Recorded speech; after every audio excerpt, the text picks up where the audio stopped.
Hello everyone. Today we're going to be trying to min-maxing damage for Kraken in Anomaly Interception. So we're going to be running the Crown, B-Scar, Alice, Leader, and Naga team, and this guide is purely meant for this team. However, I will be discussing general tips about Kraken and how the fight works, but this guide is mostly just for this comp. If you're not using this comp, you won't gain as much, but there is still stuff to learn. So let's get started. So this fight is in two phases. The first phase, where the armor is on the head of the Kraken, and then the second phase where the armor is off. So for the beginning of it, you just want to go get to the second phase as fast as possible because the Kraken head and the Kraken armor is blocking our core shots for B-Scar. So let's go start off trying to min-max. So we're gonna go turn off the cursor sync. This will allow us to automatically aim at the core, or not automatically, but so the program or Nikke itself will automatically lock onto the core for you, and then you can go have this Alice aim there. And I usually just do this during this phase because it takes a while for Leader to go back up. As you can see, the Leader still has a 4-second cooldown time, so it doesn't make much sense for me to just fire at a moving target because there is a core on the tentacle, but it just takes so much effort to shoot, and I've seen people like pause, take the heck out of it and whatnot. It's not worth extra damage increase in my opinion.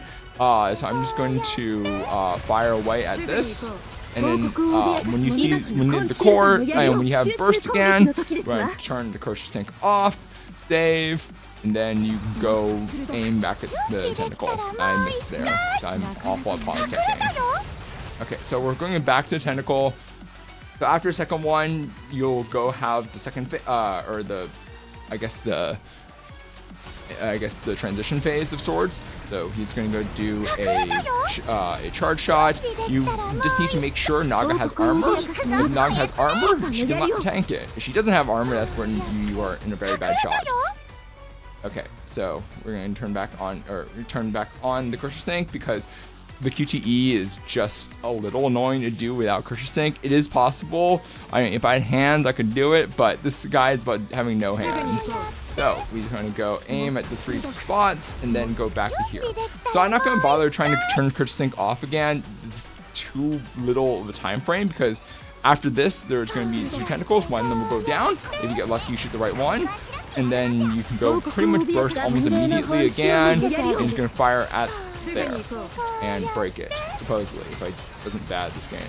And then again, the thing goes back up. You can do that and charge the burst pretty fast. So I'm like not super concerned about doing cursor sync off here. But now it's off.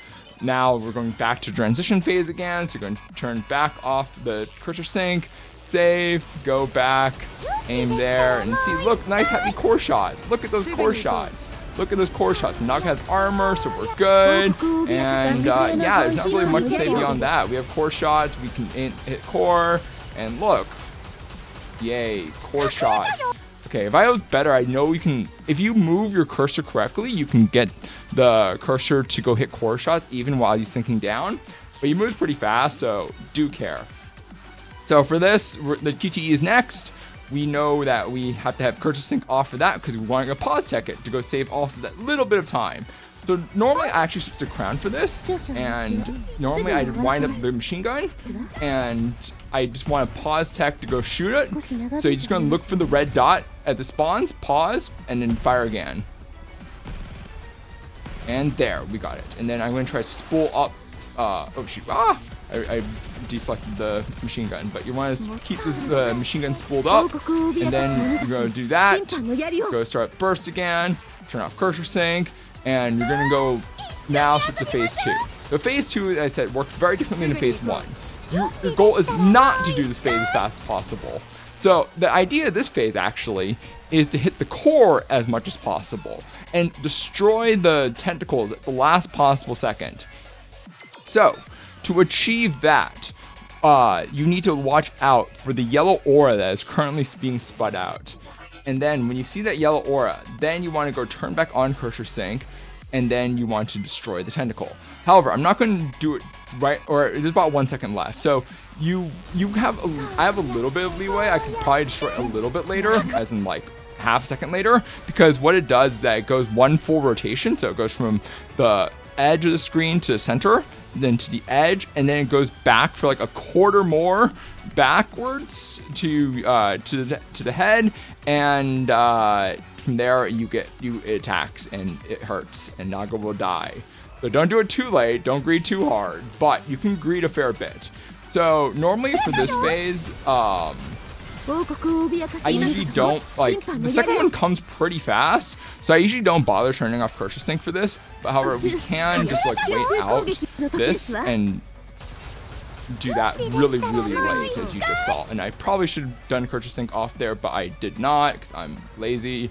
So we're just going to keep on going. Actually, no, the thing is going to sway for a bit, so we're going to turn it off. There's no yellow aura yet, except right now you see 0.74 seconds. So if your timeline happens to be like this, you might want to weaken it. So I'm just going to weaken it because my timeline was off, and we're just going to go back to normal days. So yeah, now we have 8 seconds left on the burst, so there's nothing really stopping us. So we're just going to wait there. We get what, 1 second of doing that, and then we go back off, and then you can go mold it out as much as you want to do or not want to do. And then so now we did 4 of them, so we're going to the second phase transition. So during the second phase, it does the barrier first, and then it does the charge attack. So during this phase, you want to go aim for tentacles, and usually a lot of the time my timelines usually have me not having burst here or very little burst left. So I usually just switch over to Beast Scar and aim for tentacles, and then aim for the QTEs. So we're going to go ahead and do just that. I'm really bad at this, but it's fine. It's at this guy feels no hands. So I want to destroy the tentacle in case that thing charges up. Then we're going to go back, Cursor Sync off. Hope dearly we can do this. Naga has armor, so we're gonna live, and we just go fire away at the core. Yay! Simple. So this phase will repeat again, and yeah, that's life. That's pretty much all of Kraken, honestly. So one small thing you can do if you just save time on dailies is that if you hit, so as you can see, I already hit 2 bars left. So I hit 7. So at this point, all you need to do actually is just quit out. And if you quit out here, it gives you all rewards for the HP you left at. So I got hit to phase 7. We got all our rewards then, and we're good to go. Awesome. And that is my guide on Kraken. Thank you for watching.